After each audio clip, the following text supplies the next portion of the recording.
give javelins. You got to be more thankful, because let me tell you, you don't have the cards. With us, you have the cards, but without us, you don't have any cards.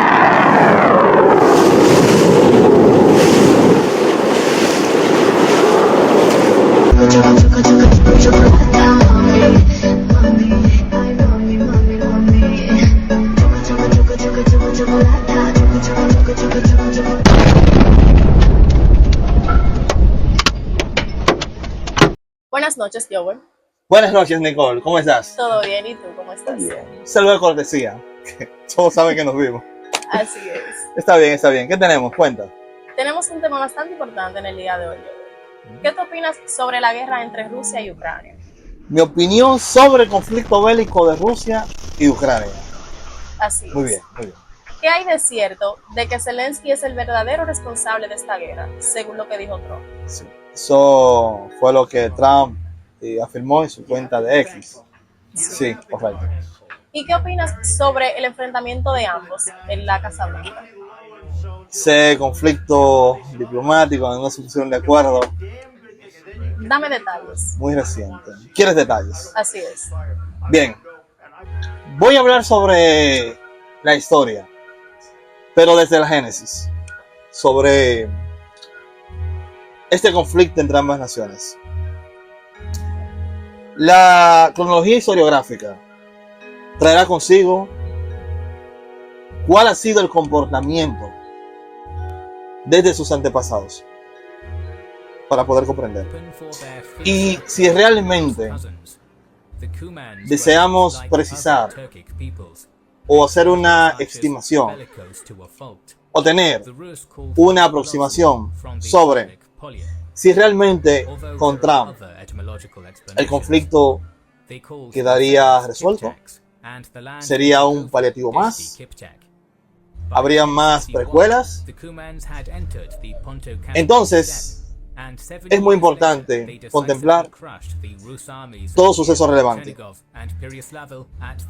Y para ello me gustaría tener dos puntos. Primero, la cronología que estaré divulgando, toda la historiografía, voy a tratarla con la responsabilidad y el respeto que me caracteriza. Es decir, bajo ningún criterio pretendo herir susceptibilidades. Esta es información. Debe tratarse de la manera correspondiente. Lo segundo que quisiera agregar es que desde mi perspectiva, las guerras son ese juego inhumano, donde el grado instintivo y irracional intercambian sus réplicas. Las mejores victorias son aquellas que se obtienen sin tener que luchar, sin importar si el conflicto es bélico o incluso económico. La racionalidad es aquello que nos distingue de las demás especies. Dicho esto, está más que claro. Desde mi perspectiva, las guerras no deberían existir. ¿Bien? Ok. Lo que hasta el momento está haciendo Trump es una estrategia política. Recordemos que un inicio indicó que en 24 horas es resolver el conflicto. ¿Cuándo ha pasado? Y está agregando que Rusia, obviamente, se quede con el territorio que ha ocupado, principalmente la región del Donetsk. Y adicional, Estados Unidos le está pidiendo a Ucrania. Es decir, no es simplemente la paz. No es restablecer las cosas al pasado 21 de febrero del 2022. Es la ley del más fuerte. Y para poder entender, como dije anteriormente, hasta dónde podría llegar este conflicto y qué tanto estarían las partes dispuestas a ceder. tenemos que entonces conocer la historia. Porque aquí hay mucho más en juego que el enfrentamiento de dos naciones. Si Rusia no estuviera en un enfrentamiento directo con Ucrania, gran parte de Europa y Estados Unidos, era impensable que lo que está ocurriendo hoy en Oriente Próximo hubiese sucedido. Me refiero a Israel, Palestina, Irán y otros involucrados. Y adicional, hay una caldera más importante a nivel global porque incluye tecnología. Hablo del microchip. En términos de nanómetros, el más importante del mundo lo tiene Taiwán.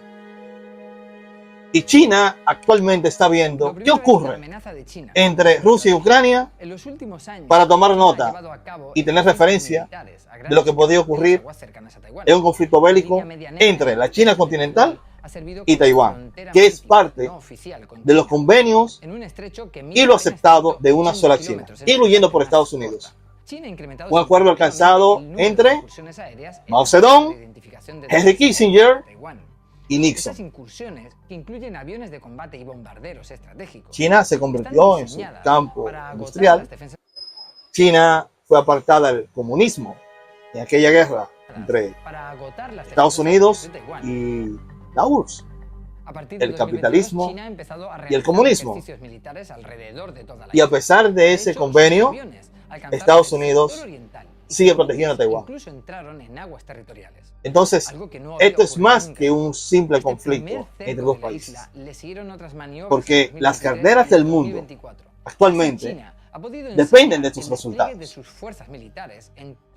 incluyendo lo que pasó en Siria. El Kremlin le avisó al presidente en Damasco: mira, ven para acá, no te puedo ayudar porque tengo una guerra prácticamente con la OTAN. Y Ucrania es la punta de lanza. Un conflicto de casi 14 años el presidente con una ofensiva relámpago. tuvo que huir días, los rebeldes sirios han derrocado y al gobierno de soltar Bashar al-Assad. Así ha caído el gobierno a terroristas. Bien, entonces es un conflicto que va más allá. Para poder dimensionar el miércoles 27 de noviembre se produce el mayor ataque la magnitud del conflicto de los rebeldes sirios en y controlado por poder han llegado a las puertas tener de una la segunda ciudad aproximación más grande de Siria. Los atacantes son el grupo de armado cuál sería el terrorista carácter, tomando como referencia algún acuerdo, aún sea Estados Unidos quien esté responsabilizado por alguna de las partes. Recordemos que ya hubieron acuerdos. Bien. Y sobre esto hay que ver cuál ha sido la cronología del conflicto. Cuando una de las partes emite una información, aun sea de carácter histórico, se puede tomar de manera crédula o se puede profundizar. Sin embargo, cuando ambas partes, tomando como referencia que están enfrentadas, coinciden en un hecho histórico que relaciona a ambos pueblos, a pesar de el estatus presente, el cual es hostil. Entonces tenemos historia. ¿Y qué dijo tanto el señor Putin como el señor Zelensky sobre la relación de ambos pueblos? Ambos coinciden en que son pueblos hermanos. ¿Y qué dice la historia realmente al respecto? Ya que ninguno de los dos ha profundizado. Bueno, cuando hablamos de los orígenes, los inicios de los rusos y los ucranianos, al igual que otros pueblos de la antigüedad, por ejemplo, e incluso de la Edad Media, podríamos tener alguna dificultad en ser 100% preciso en cuanto a ese carácter historiográfico. Pasó con los Cabezas Negras, la cuna de la civilización, los sumerios en Mesopotamia. Lo vivimos con los pueblos del mar. Suele suceder. Apenas tenemos aproximadamente 5.500 años de historia escrita. Ahora, ¿en qué sí se ponen de acuerdo los historiadores? Bueno, cuando hablamos de Rusia y Ucrania, hay un grupo que permite precisar a partir de los antepasados. Y en el caso de los rusos, ¿qué tenemos? Se considera que los antepasados de los rusos fueron esas tribus eslavas, de acuerdo a algunos expertos, cuyos orígenes iniciales se ubican en las áreas boscosas de las marimas del Pripet, ahí, geográficamente, entre Bielorrusia, Polonia y lo que conocemos como Ucrania. Estamos viendo que técnicamente hay un acercamiento. Y con respecto a los ucranianos, se considera que sus orígenes están en esas tribus asentadas a todo lo largo del Mar Negro, entre lo que conocemos como Polonia, Bielorrusia, no obstante, Rusia, fue después del 840 Eslovaquia, que los vikingos escandinavos, conocidos Moldavia, como Rus o Rus, establecieron Rumania el dominio vikingo sobre las y tribus Hungría. eslavas en lo que se llamó la Rus. ¿Y cuál era el nombre de esas tribus? ¿Cuáles eran sus nombres? ¿Cómo se llamaban? Bueno, ahí teníamos los Xitas, Nogos, En Belócero, Sálmatas, Tercero, Drubor, en Isborsk. los Varegos, Pero fue el distrito de Novgorod el que fue conocido Dacios, como la tierra de Rus, una palabra nórdica Házaros que significa los hombres y que los reman. Pechenegos. A los 2 años, los hermanos de Rurik murieron, por lo que este Ya vemos se hizo con cómo su territorio y estableció a Novgorod como la Rusos capital de y su reino. ucranianos de tribus eslavas Tras su muerte, su sucesor, son el descendientes. príncipe Oleg de Novgorod, conocido como Oleg, El lenguaje de los hoy ucranianos y los hoy rusos provienen de ese grupo de tribus eslavas asentados en esa parte. Lo conocemos como Europa del tras Este su muerte, y su parte sucesor, del el príncipe Oriente. Oleg de Novgorod, conocido como Oleg el Profeta, Sí, sí. conquistó la ciudad de Kiev Sí, en el 882 y estableció allí su nueva capital, ¿Qué más podemos agregar? dando lugar a la Rus de Kiev. Que en el siglo IX surge un estado llamado Kiev Rus. Y ese estado se crea en la ciudad de Kiev. Rusos y ucranianos conformaban ese estado. En el siglo X se va a dar un hito muy importante que también ratifica qué tan cercanos son los rusos y los ucranianos. Y esto va a ocurrir a través de un rey llamado Vladimiro I o Vladimiro el Grande. Con el emperador bizantino, Vladimir Ese el rey cristianismo que va a y envió al consolidar emperador un reinado 6.000 varegos para su guardia. que abarca desde Bielorrusia, Ucrania y Rusia, Todo esto, como las junto con el hecho de conocemos que Vladimir hoy, se casase con la hermana en del términos emperador, territoriales, llevó a la difusión de la cultura hasta bizantina el dentro mar de la Rus de Báltico, Kiev, construyéndose iglesias para va expandir el a cristianismo lograr y escuelas para la difundir la alfabetización. homogenización religiosa del cristianismo cultural y económico ortodoxo, alcanzó aquellos su que se punto separaron de la Roma occidental, previo a la caída del Imperio Romano. Y posteriormente desde Constantinopla dirigieron lo que conocemos hoy como el Imperio Romano Oriental. Él tomará esta religión y la oficializará en el reinado antes de Cristo. Vladimiro primero. Otro aspecto importante que dentro de ese reino de Toskif, en lo que hoy conocemos como Kiev, ahí se instauró el Estado. Rusos y ucranianos, desde sus antepasados eslavos, venían compartiendo mismo credo.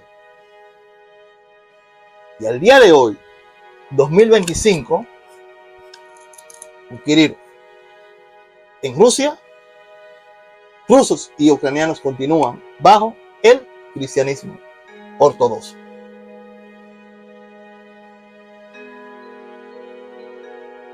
Esto nos indica que tan cercanos siguen siendo rusos y ucranianos. Bien, otro hito importante se va a dar ya en el siglo XII. Y esto es muy importante. Hay que recordarlo. Van a ser la ciudad de Moscú. Un grupo llamado Rus de Kiev. Van a migrar y ahí nace lo que conocemos como Moscú, la ciudad de la Federación Rusa, que hoy conocemos. Para el siglo XIII, el 1223, para ser más exactos, van a comenzar a cambiar las cosas. Aquí es donde comienza a surgir el conflicto de una manera más proporcional. ¿Y por qué? Porque los mongoles van a poner sus ojos en la región. Y habrán combates e intercambios, unos por invadir, otros por evitarlo. Durante el 1223 y 1224. Hasta que los ocupantes de ese reino de Kiev van a obtener la victoria. Sin embargo, esta paz no va a durar mucho, porque 15 años después, es decir, aproximadamente para el 1249 de nuestra era, Genghis Khan, que todos sabemos que no tenía los juegos livianos, se va a molestar y le va a pedir de manera directa a su nieto no solo que haga la cruzada, que invadan, que se queden con el reino y que probablemente usen una aristocracia y coloquen aristócratas, incluso en la parte del sacerdocio, sino que le va a pedir que genere vasallos, que esclavice, anteponiendo matar al mayor número de esclavos posible. Los buenos momentos mejoran diferencias, pero cuando llega la crisis, las cosas son diferentes. Entonces, esta ocupación que va a surgir por parte de los mongoles va a llevar a ese grupo que se fue a Moscú a maximizar sus capacidades de sobrevivencia. Y lo van a hacer sobre todo el que ha sido intervenido por los mongoles hasta entonces. Para el 1380 de nuestra era, aproximadamente, y el príncipe de Moscú, Dmitri Ivanovich, quien los rusos van a superar a los mongoles. Durante ese periodo, de acuerdo a algunos historiadores, los rusos lograron crecer en términos militares en Moscú. Ese grupo que se hizo llamar Rus, que sale de Kiev y va a Moscú, coloca una fortificación con murallas, van a ser muy buenos en cuanto a su manejo financiero. Y en esa guerra, donde se enfrentarán los moscovitas contra los mongoles, lituanos y los tártaros, este grupo de Rus que se fue a Moscú, esos moscovitas, ahí donde ya comienzan a hacer la historia de Rusia. Pero te dije, este dato es muy importante. Cuando hablé en el siglo XII, que es cuando nace la ciudad, va a cambiar la historia para siempre. Porque el imperio mongol, el más grande, aquel que superó lo conquistado por Alejandro Magno en el siglo IV, antes de la era común, va a caer a partir de esa confrontación bélica. Este grupo que se preparó, aproximadamente 131 años, bueno, el yugo mongol, fueron inteligentes, astutos, supieron ahorrar, supieron fortificarse, supieron superar la adversidad, ser resilientes. Ya no será igual, porque va a aprender de la lección, de esa lección que les enseñó que tenían que expandirse, porque en cuanto a defensa geográfica, como montañas, no tenían. Y ahí es donde comienza a maximizarse el conflicto, porque ahora los moscovitas van a querer expandirse, tal cual viene sucediendo hasta entonces. Ahí comienza a nacer la Rusia que conocemos hoy. En el siglo XVI llegará un segundo Vladimiro. Llegará otro grande para la historia rusa, desde el punto de vista histórico. Y va a ser Iván el Terrible. Recordemos lo que va a pasar con Constantinopla y Mehmed, donde cae el Imperio Romano Oriental y donde termina la Edad Media. Que hay diversas formas de verlo, con este evento o con lo que llamaron el descubrimiento de América. Bien, sin embargo, ambos pertenecen al siglo XV. Y correspondiendo a la historiografía que estamos viendo, su cronología, Iván el Grande va a ser el primer zar, que es la equivalencia a el César de los romanos. Recordemos que Vladimiro tomó el cristianismo ortodoxo, que en su momento eran parte de ese grupo que conformaba el Imperio Romano Occidental, y luego van a dominar hasta la caída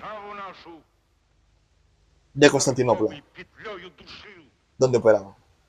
Es decir, Rusia tenía la influencia del Imperio Romano, que fue un imperio integrador. Por eso pudo sobrevivir y extenderse. Y supo hacer los cambios pertinentes de su religión a el cristianismo. Y va a ser este zar quien va a ser básicamente un ideólogo importantísimo en la Federación Rusa que conocemos en el día de hoy.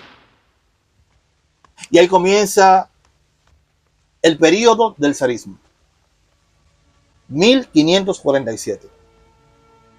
Ese movimiento de ese grupo denominado Rus, en el siglo XII que crea Moscú, la intervención de los mongoles y su caída. La llegada de este zar, Iván el Terrible,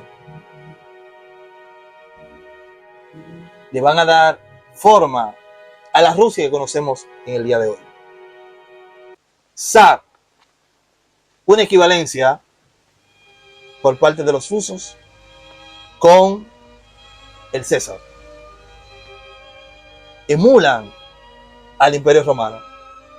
Y eso es muy importante para entender cómo piensa el ruso en el día de hoy. Y si realmente el cese al fuego puede ser parte de una saga más, o en su defecto, un cese definitivo.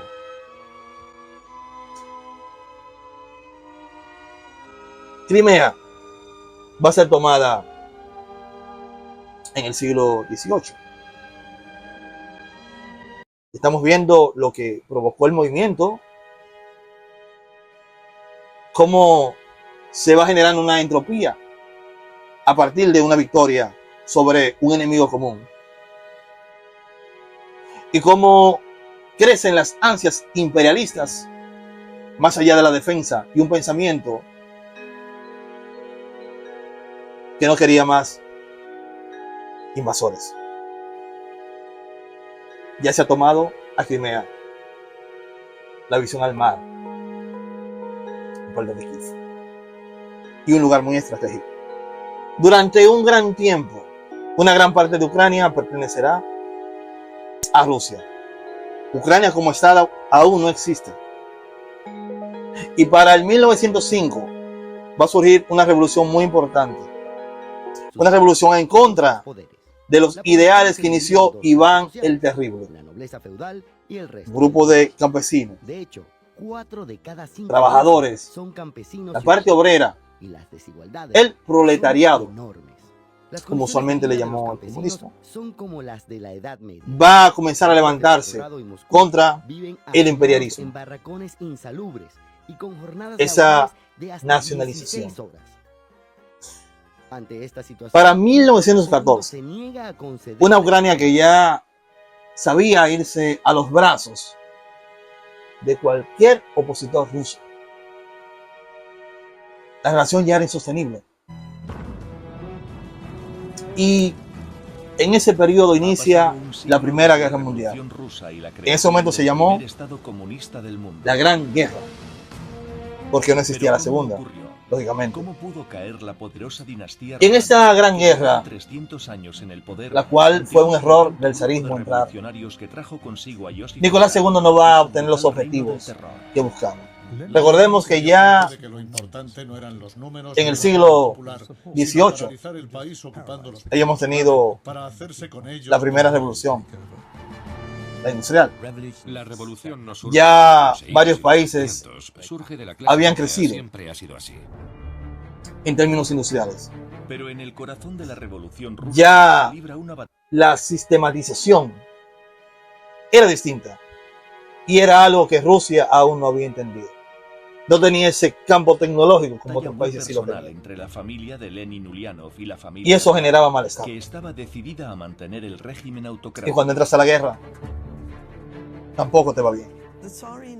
Ya en el tramo final de la segunda década del siglo XX, la situación de Rusia y Ucrania comenzará a tener un resurgir distinto. El desastre que asoló Rusia desde Vendrá entonces un se nuevo debió ciclo, esencialmente a los errores una de nueva era Nicolás II. entre Sin duda fue un ambos conflicto pueblos. inútil. Una Ucrania que durante mucho tiempo tuvo una gran parte de su capacidad geográfica ocupada por Los Rusia, errores que cometió el zar doblegaron al imperio. se va a acercar a los brazos, como de costumbre, del opositor, de su enemigo. El enemigo de mi enemigo Pero es nadie mi amigo. podía predecir que Vladimir Lenin De pueblos sería que el una hombre vez tomara las compartieron riendas un en medio estado. del caos. Y este será Alemania. Alemania va a reconocer lo que hasta entonces no había pasado. A Ucrania como un país libre y soberano. La ciudad lo cual cae a tus pies. será frustrado. Lenin formó Sin embargo, parte de la Alemania Revolución Rusa de le dará forma ayuda directa. militar. Los profundos efectos que produjo en Rusia un En 1917 y 18 van a ser determinantes, 1917 porque ahí estarán las concluye revueltas de alguna bolcheviques. manera el mapa ideológico El zarismo ruso Según estará avance sumergido el siglo, en avanza el esa mapa ideológico Primera Guerra del mundo. Mundial, y los objetivos no solo no serán alcanzados La revolución en la rusa. intervención, sino que a su vez van a ser catastróficos. Vendrán revueltas dando consecución a esa revolución del 1905. La parte militar atacará a la civil y esto será un detonante. Va a caer el zarismo, vendrá un gobierno de transición y luego comenzará la era soviética. Para el 1922, Ha pasado un siglo Lenin y desde la Stalin Revolución Rusa y la creación del primer van a Estado diseñar comunista nuevas del mundo. repúblicas,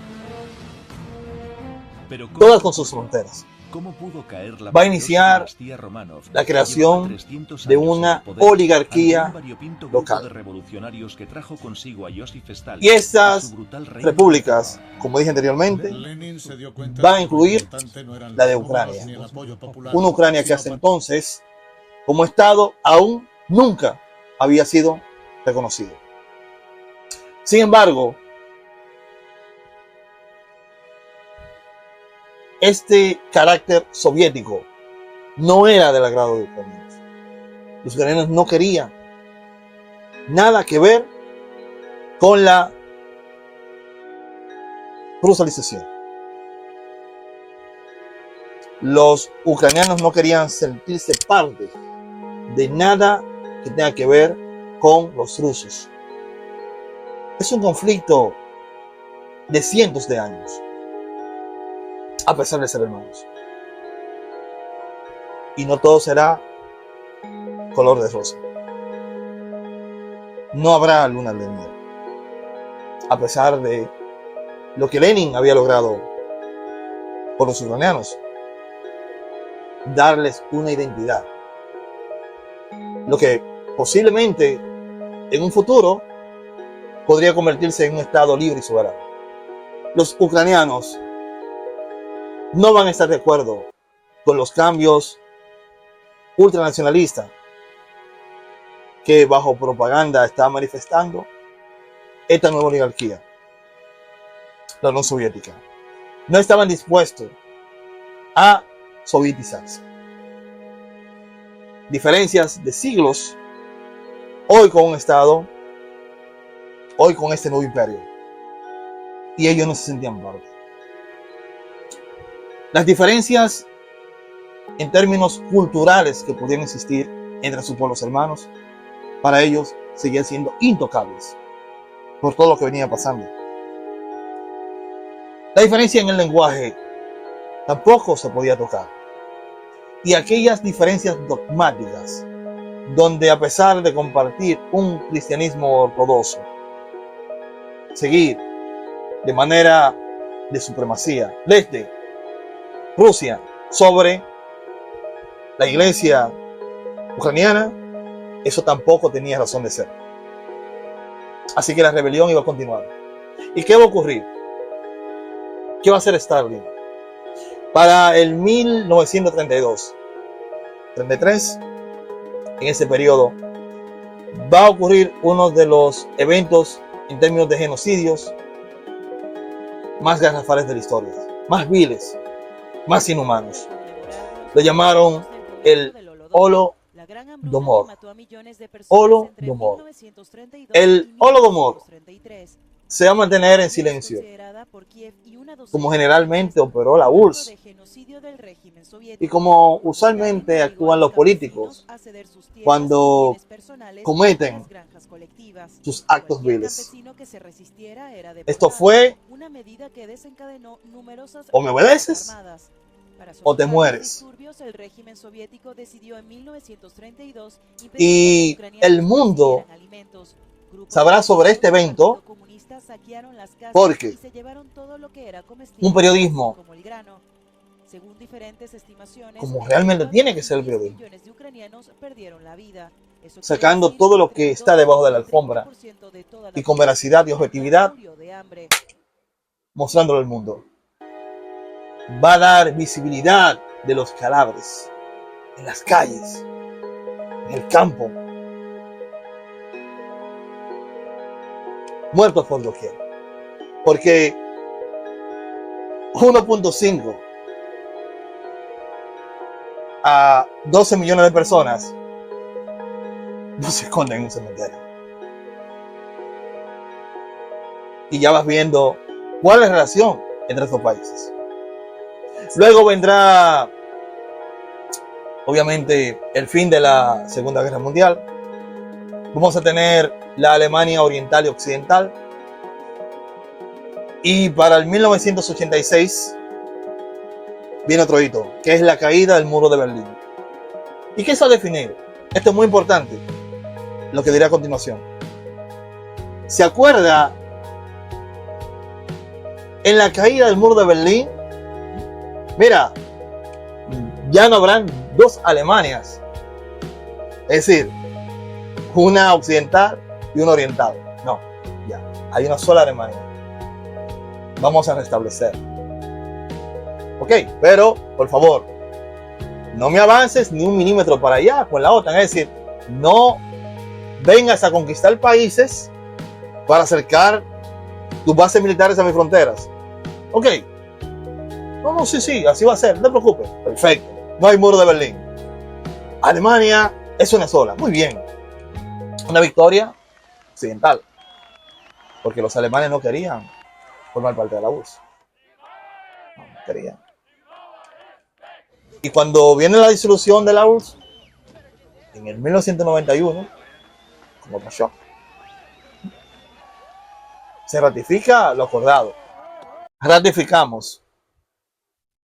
Yo voy a disolver la Unión Soviética. Pero recuerda, ni un milímetro desde lo que un día fue la Alemania Oriental para acá, donde estuvo el muro de Berlín,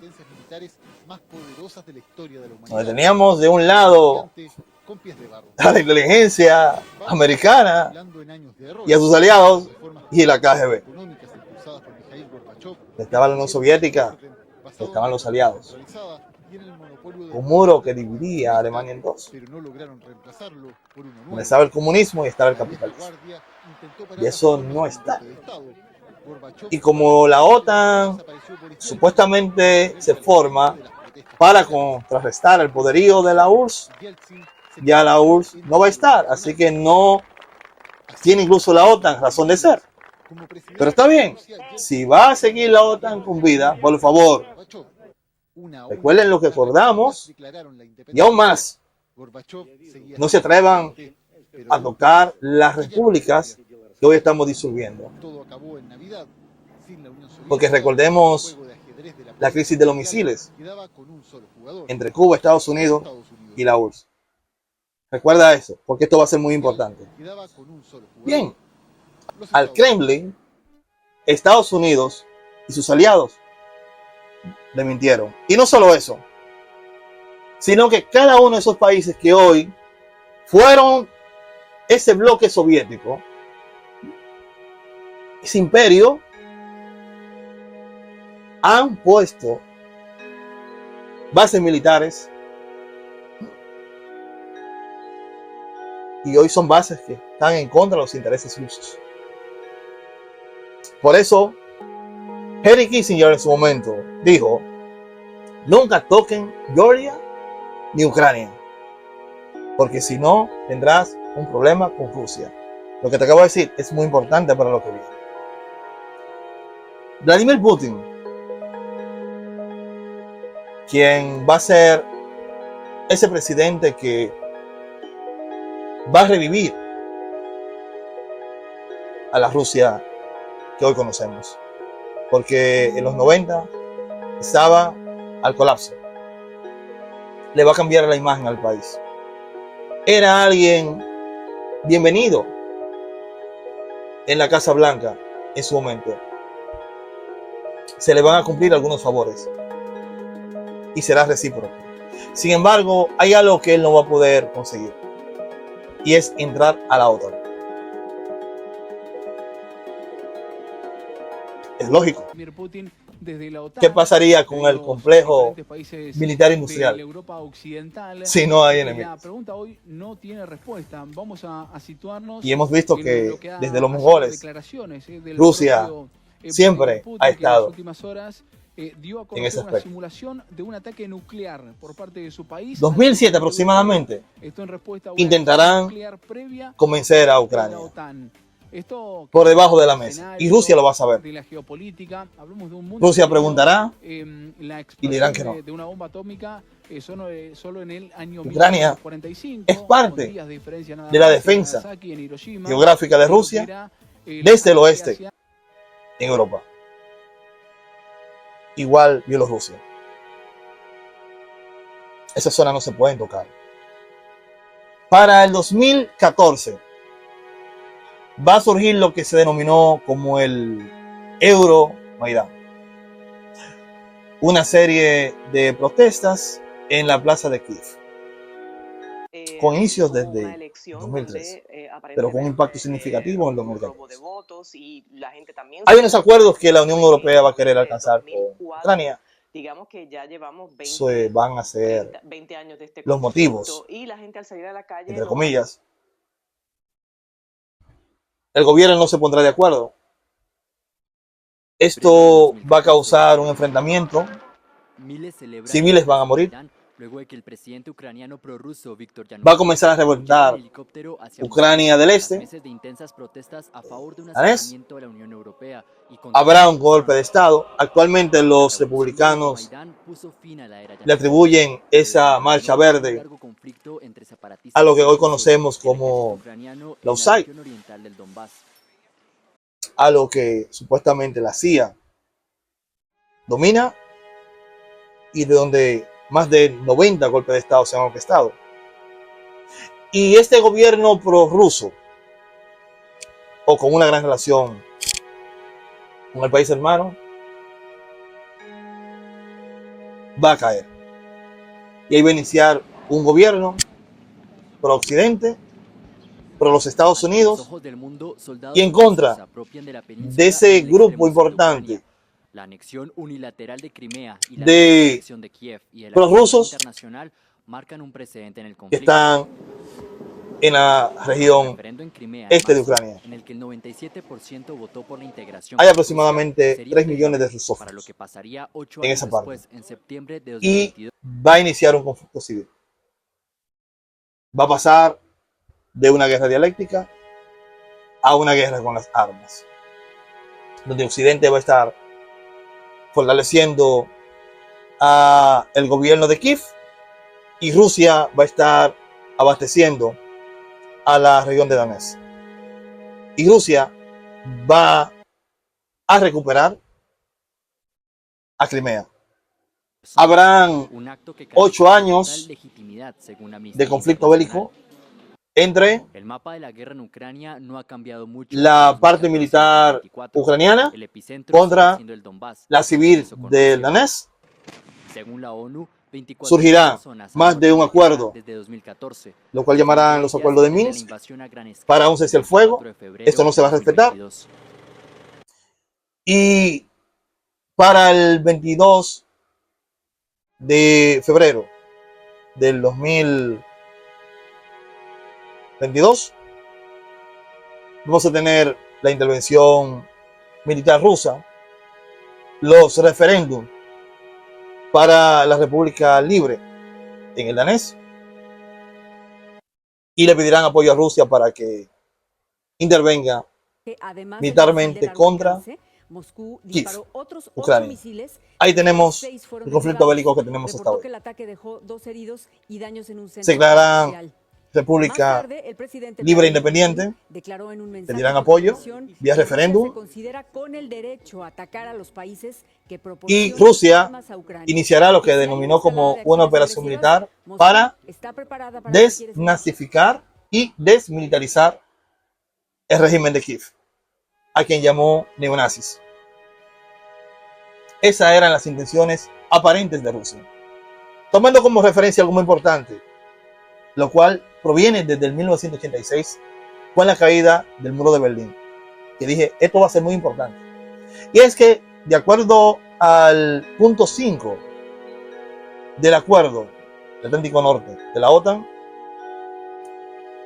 todo país que ataque a un país que esté dentro de la OTAN será atacado únicamente por sus demás integrantes.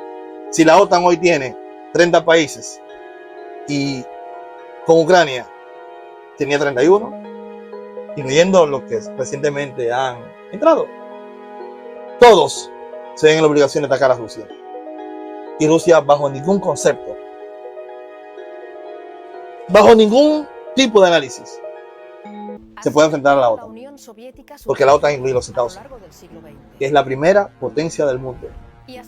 A pesar de los cientos de muertos en Ucrania, en ese enfrentamiento de Kiev y la región del Donetsk, durante esos 8 años, a pesar de todo ese apoyo militar que Occidente, quienes, de acuerdo a los republicanos, a través de la USAID, iniciaron este conflicto, a pesar de la opinión de Kissinger de que Ucrania no se toca.